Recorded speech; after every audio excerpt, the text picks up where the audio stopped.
Olá, minha amiga, meu amigo. Hora do nosso encontro nesta segunda-feira, 29 de setembro. Hoje eu vou começar falando de mortes nesse dia. Primeiro da Hebe Camargo, foi em 2012 que ela nos deixou. Eu participei no programa da Hebe, ao lado da Rosemary, da Jovem Guarda. Eu estava na TV Manchete, acho que foi em 1986. Boas lembranças daquele programa. Bom, num 29 de setembro de 2018, morria a grande cantora Ângela Maria. Eu, menino de 15 anos, 14 anos, me reunia com os meus colegas para ouvirmos na Eletrola Ângela Maria. Uma voz maravilhosa, uma das maiores cantoras brasileiras. Em 1978 morria um papa que esteve no papado apenas um mês, João Paulo I. E eu ainda o vi na Praça de São Pedro. Ele aparecendo na janela, abençoando todo mundo, morreu logo depois, 29 de setembro de 1978. E em 1908 o Brasil perdia um dos maiores escritores da língua portuguesa, fundador da Academia Brasileira de Letras, que se chamou a Casa de Machado de Assis. Joaquim Maria Machado de Assis. Genial.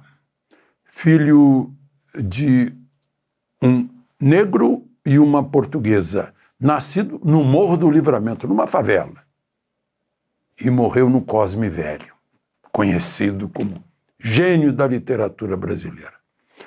Machado de Assis é a mostra de como no Brasil a pessoa pode subir lá da favela até o bairro do Cosme Velho, onde viveu Roberto Marinho, onde ali pertinho do Itamaraty da época, as melhores moradias eram lá.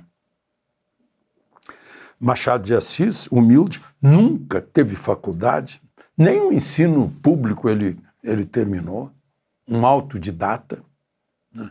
Produziu memórias póstumas de Brás Cubas, Dom Casmurro, O Alienista, que mais? A memória, né? Quincas Borba, né?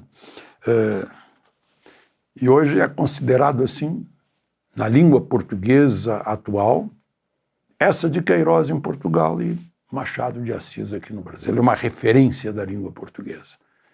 E eu quero que vocês o encarem, estou sugerindo, que vocês o encarem como um modelo de conquistar o mundo com esforço próprio. Joaquim Maria de Machado de Assis. Morreu com 69 anos. Morreu em casa no dia 29 de setembro de 1908. Ele foi enterrado no cemitério de São João Batista. O cortejo veio do centro do Rio de Janeiro a pé. Era como se, comparou-se, né, como se Paris estivesse enterrando Alexandre Dumas, Alexandre Dumas, né, ou Victor Hugo. Depois, seus restos mortais foram para o mausoléu da Academia. Joaquim Maria de Machado de Assis, para saber a língua portuguesa, a gente tem que ler Machado de Assis. Lembre-se de se inscrever e ao final de deixar o gostei ou não gostei. Vamos então aos assuntos de hoje.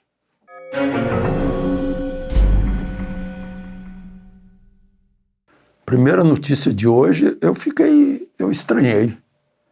Moraes oferecendo aos Estados Unidos o reconhecimento de que Eduardo Bolsonaro é um refugiado político. Eu li na agência oficial. O título é: Moraes diz que Eduardo Bolsonaro está nos Estados Unidos para fugir da lei. Ou seja, se ele diz isso, Eduardo Bolsonaro é um refugiado. como ele é deputado, ele é um refugiado político. Está sancionando a condição de refugiado político. Pelo menos é o que diz esse título. Aí eu fui ver a notícia, e a notícia diz realmente que na decisão, Moraes disse que o deputado está nos Estados Unidos para evitar a responsabilização no Brasil. O que está acontecendo? O oficial de justiça saiu para intimar Eduardo Bolsonaro por essa denúncia que o Procurador-Geral da República mandou, Paulo Gonet, acusado de crime de coação para coagir o Supremo a não condenar o pai dele. E aí o oficial de justiça disse que não achou. Aí vai ser por edital. Edital vai ser algo público aqui, né? Para que a notícia chegue a Eduardo Bolsonaro, que ele está notificado de que há uma ação contra ele, né? Notificando-o a se defender, etc. O outro de coação é o Paulo Figueiredo. Só que Paulo Figueiredo é residente nos Estados Unidos. E aí, o que vai acontecer é que vai ter que ser uma carta rogatória, tem que seguir todos os trâmites, né? Vai para o Ministério da Justiça, Itamaraty, Departamento de Estado, Departamento de Justiça, para comunicar isso ao Paulo Figueiredo. Bolsonaro estava nesse inquérito, mas ficou fora. E ele foi preso. A prisão cautelar não é o processo dos 27 anos, é esse.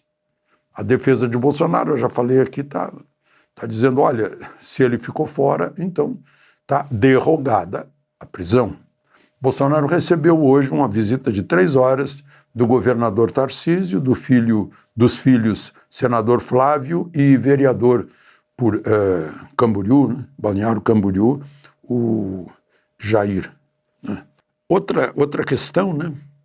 Se foi coação, sim, o procurador-geral, Paulo Gonet, argumenta no pedido da denúncia, né? Argumenta que os dois ajudaram a serem impostas graves sanções a ministros do Supremo para coagir o Supremo. Ora, quem recebeu a sanção grave foi o ministro Alexandre de Moraes, que é o relator. Eu não sei como é que o direito chama isso. Se o juiz é a vítima, como é que o juiz pode julgar o seu ofensor? Deve ter uma palavra dessa impossibilidade. Né? É impossível, é uma situação impossível. Bom, o vice-presidente da República, ministro da Indústria e Comércio, Geraldo Alckmin, disse que está muito otimista por causa da química entre Lula e Trump, no encontro dos dois, mas que não tem nenhum encontro agendado entre os dois, quer dizer, até agora. Ou seja, Trump disse que iria receber Lula nessa semana, e o governo brasileiro não se mexeu para cobrar, para marcar. Ok, estamos prontos. Aí a qualquer dia, a qualquer hora que o senhor presidente dos Estados Unidos tiver livre, tratando da faixa de Gaza, com Netanyahu, a Palestina, tiver livre, estaremos aí, como fizeram os japoneses, que, aliás, foram primeiro e depois avisaram, estamos aqui, vizinhos da Casa Branca, pode chamar a hora que quiser para a gente negociar essa alíquota. Mas acho que não fizeram nada. Eu não sei se não estão entendendo que o Estado brasileiro está a serviço da nação brasileira. A nação brasileira está pagando alíquota para exportar para os Estados Unidos. Inclusive, caíram as exportações por causa disso. A nação brasileira está pagando. É a mesma nação brasileira que paga impostos para sustentar o Palácio do Planalto, Itamaraty, o Estado brasileiro. E não se mexe para aproveitar essa oportunidade, eu não entendo. Acho que não estão entendendo também quais são as funções deles, que estão a serviço da nação. ou não é democracia. Se a nação estiver a serviço do Estado, aí, sinto muito, aí não é democracia. Mas, enfim, vamos esperar. Porque, meus amigos, nesta semana a reação química ainda está quente, né? Os dois elementos ainda estão em fusão. Meu Deus do céu. Aproveitem o calor dessa química. Bom, eu falei aí em sanções, né? O Petro, presidente esquerdista da Colômbia, acho que eu falei com você sobre isso. Ele pegou um megafone e foi para as ruas de Nova York apelar que os soldados americanos não obedeçam às ordens de seus superiores. Eu disse assim, que maluquice é essa? Um presidente de uma nação estrangeira, nas ruas de Nova York, não foi lá na ONU, que é um órgão coletivo, digamos, neutro, né? Não foi nem na Embaixada da Colômbia em Washington, não. Foi numa rua de Nova York, em público, megafone, não obedece. Uma incitação à indisciplina, à desordem, os soldados não cumprem. Isso é o básico, a disciplina. Eu disse, ele vai perder o visto. Claro que perdeu. Petro está sem visto. A ministra de Relações Exteriores dele, para ser solidária, disse, eu não quero mais o visto americano. Tudo bem. Agora ele deixou uma frase, meu Deus, que vergonha se eu fosse colombiano.